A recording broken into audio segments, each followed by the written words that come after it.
Operation सिंदूर के बाद भारत और पाकिस्तान के बीच तनाव कुछ ज्यादा ही बढ़ गया है।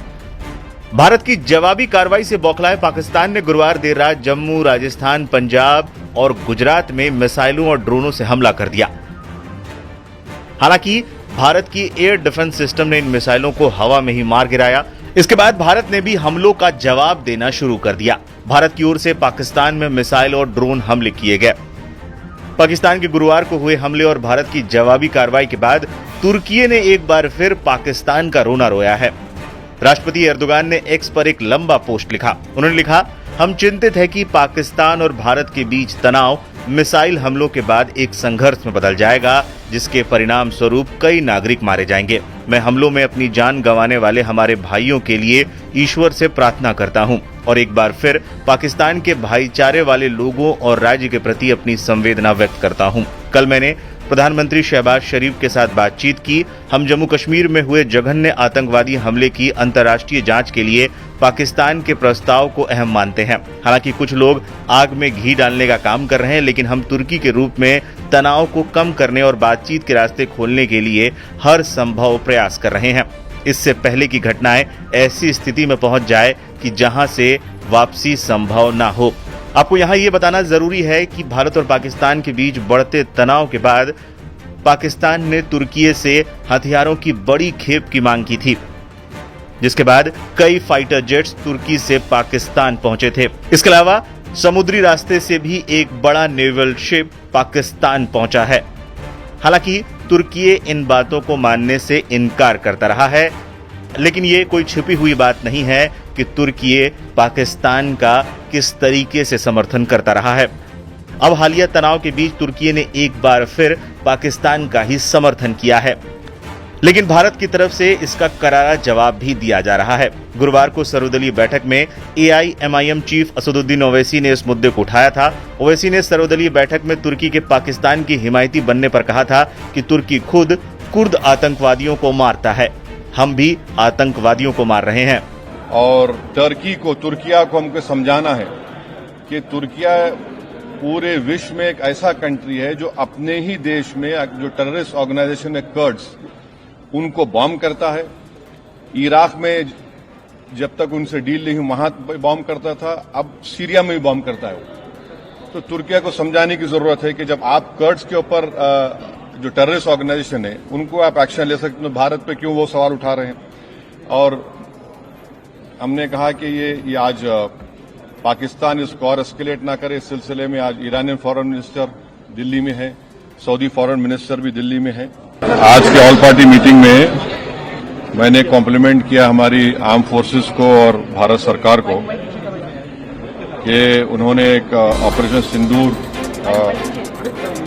सिंदूर को अंजाम दिया। मैंने अपनी बात में ये कहा कि एक इंटरनेशनल कैंपेन हमको चलाना चाहिए TRF के खिलाफ, और खासतौर से सिक्योरिटी काउंसिल इसको डिजिग्नेट करे और हमको यूनाइटेड स्टेट्स ऑफ अमेरिका को ये बताना है कि वो अपने ही मुल्क में इसको फॉरेन टेररिस्ट ऑर्गेनाइजेशन डिजिग्नेट करे। और क्योंकि आप देखेंगे फरवरी 2025 में हाफिज सईद के बेटे हाफिज अब्दुल रऊफ की एक स्पीच है POK में, जिसमें उसने कहा कि 2025 तमाम साल हम लोग जिहाद करेंगे। तो ये जिहाद का नाम लेकर, ये भारत में गलत नाम लेकर कत्ल करना चाहते हैं, आतंक फैलाना चाहते हैं। तो US को हम रिक्वेस्ट करें, उनको लॉबी करें कि ये TRF को एक फॉरेन टेररिस्ट ऑर्गेनाइजेशन बनाए, पाकिस्तान को FATF के ग्रे लिस्ट में डाला जाए। यूनाइटेड किंगडम से हमने ट्रेड डील किया है, अब क्या क्या बहुत सी चीजें कम हो जाएंगी, टैरिफ कम होगा। तो हम UK गवर्नमेंट से कहें कि वो भी TRF को बैन करें और UK ट्रेजरी पाकिस्तान को सैंक्शन करे। यूनाइटेड स्टेट्स से हम ट्रेड डील करने जा रहे हैं और US प्रेसिडेंट ने कहा कि 0 टैरिफ होगा एग्रीकल्चर पर। तो ये मोर द रीजन है कि हम US भी इसको कबूल करें। अब कश्मीर में गवर्नमेंट के पास एक बहुत सुनहरा मौका है, तारीखी मौका है कि वो यकीनन पाकिस्तान को कन्फ्रंट करें, मगर कश्मीरियों को अडॉप्ट करें।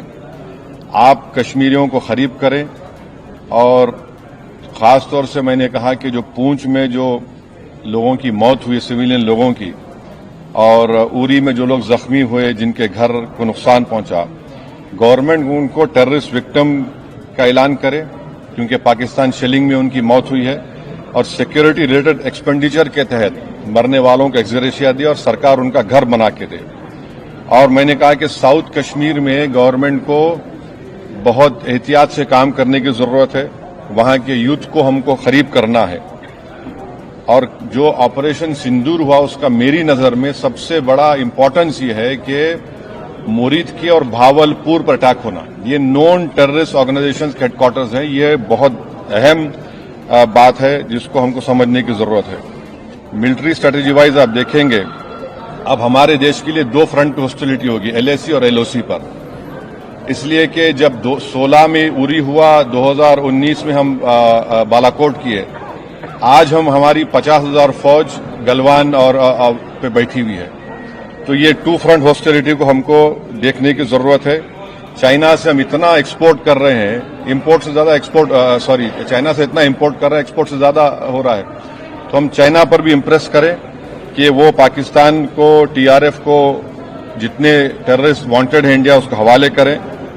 और गवर्नमेंट से मैंने गवर्नमेंट से कहा कि आपने अच्छा जवाब दिया OIC को, और तुर्किया को हमको समझाना है कि तुर्किया पूरे विश्व में एक ऐसा कंट्री है जो अपने ही देश में जो टेररिस्ट ऑर्गेनाइजेशन है कर्ड्स, उनको बॉम्ब करता है।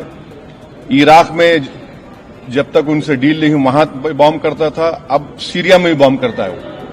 तो तुर्किया को समझाने की जरूरत है कि जब आप कर्ड्स के ऊपर जो टेररिस्ट ऑर्गेनाइजेशन है उनको आप एक्शन ले सकते हो, भारत पे क्यों वो सवाल उठा रहे हैं। और हमने कहा कि ये आज पाकिस्तान इसको और एस्केलेट ना करे। इस सिलसिले में आज ईरानियन फॉरेन मिनिस्टर दिल्ली में है, सऊदी फॉरेन मिनिस्टर भी दिल्ली में है। और जो देश में मैंने कहा कि जो एक यूफोरिया है, इसको सरकार को देश को और मुत्तहिद करने के लिए और देश को ताकतवर बनाने के लिए इस्तेमाल करना पड़ेगा। और जो लोग, मैंने जिक्र किया हिमांशी, उस बच्ची का जिसने अपने पति को खोया 6 दिन की शादी के बाद, कि किस तरह सोशल मीडिया पर उसके ऊपर रिकेक हमले किए गए। और आखिर मैंने कहा कि न्यूयॉर्क टाइम्स, रॉयटर्स और CNN ने एक कहा कि भटिंडा में एक रफाल गिरा है। वो सही है गलत है हम नहीं जानते, मगर हमने एक गवर्नमेंट से कहा कम से कम इंडियन एयरफोर्स को आप कहिए कि उसको डिनाई करे, ताकि हमारे आर्म फोर्सेस का मोराल